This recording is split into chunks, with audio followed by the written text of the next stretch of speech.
Sehingga sampai dalam satu riwayat itu dikatakan dalam satu hadis, doanya orang tua untuk anaknya itu seperti doanya Nabi untuk umatnya. Maka hati-hati itu jadi ayah jadi ibu itu. Doa-doa kamu itu sangat bernilai. Tapi bagaimana kita mungkin berdoa kalau kita tidak tahu nilai apa yang kita minta itu? Kalau orang itu tahu nilainya anak hafid Quran, bahwa nanti akan memberikan syafaat pada hari kiamat kepada keluarganya. Kalau dia membaca Quran, ayahnya dapat pahala, ibunya dapat pahala. Sampai diceritakan para ulama itu ada orang tuh banyak dosanya, mati, disiksa di kuburnya. Anaknya waktu itu masih kecil, anaknya agak besar, terus pergi ke masjid mulai belajar Bismillahirrahmanirrahim. Langsung Allah mengatakan kepada malaikat yang bagian nyiksa di kubur itu, hentikan. Anaknya di dunia membaca kalamku, kok ayahnya dikubur disiksa? Tidak. Jangan disiksa lagi. Maka semulaikan Allah SWT, kalau kita tahu nilainya anak belajar agama, anak jadi orang yang soleh, ini betul-betul tahu, pasti kita ini akan merengek-rengek doa kepada Allah. Dan itu anak itu kalau soleh semulaikan, biasanya akan menurunkan keturunan orang yang soleh, terus berantai-rantai sampai kiamat.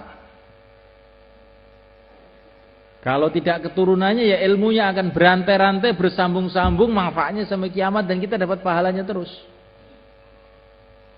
Maka anak soleh itu penting mulaikan. Dan kalau anak kita itu soleh, kita jangan khawatir apa-apa. Sayyidina Umar bin Abdul Aziz, ini khalifah pada tahun 100 Hijrah. Ini cucunya Sayyidina Umar bin Khattab, yang amalannya itu mirip dengan Sayyidina Umar bin Khattab. Ketika beliau mau wafat, itu anak-anaknya kecil-kecil di sampingnya. Anaknya itu pakaiannya itu sederhana-sederhana, tambal-tambal, saking miskinnya. Padahal beliau ini khalifah, presidennya waktu itu, rajanya pada waktu itu.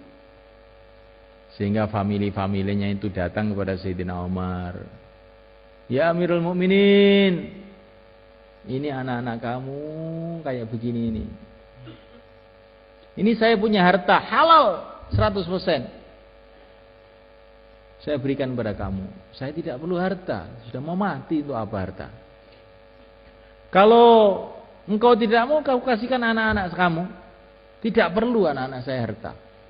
Kan miskin-miskin anak kamu, tidak perlu. Jangan kamu kasih harta anak saya.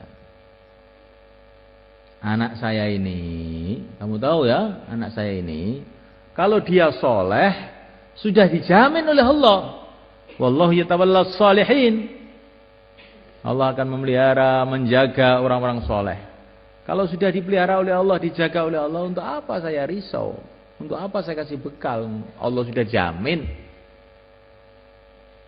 Kalau anak saya ini nakal, nah, anak nakal kok dikasih bekal, nanti tambah untuk nakal nanti. Gak usah kamu bantu apa-apa anak saya. Kemudian beliau wafat. Setelah beliau wafat, apa yang terjadi? Anak-anaknya yang miskin-miskin tadi tidak lama kemudian jadi orang-orang kaya, jadi dermawan-dermawan. Kalau sedekah itu kadang-kadang satu hari 100 unta, 100 kuda.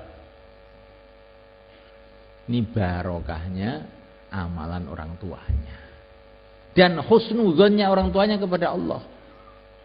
Jadi wali murid itu jangan berpikir, nanti kalau anak saya itu untuk agama, nanti terus bagaimana makannya, minumnya. Loh, itu pikiran yang tidak benar. Ini yang dikasih cerita. Ada satu orang datang ke Pakistan, ke Rewin, ketemu Syekh Abdul Wahab. Maka orang tadi mengatakan, Syekh, anak saya ini 5, yang 4 itu sudah punya pekerjaan semua, sudah mandiri semua. Tapi yang satu ini hanya ngaji saja, Syekh. Doakan ya supaya ini yang ngaji ini apa itu ya dapat pekerjaan, dapat penghidupan yang baik. Maka Syekh Abdul Wahab itu marah, melotot. Bodoh kamu. Orang yang sudah amal agama dekat kepada Allah malah kamu risaukan. Anak kamu yang ngurus dunia saja malah katanya sudah kamu rasakan aman. Kamu itu minta doa keliru.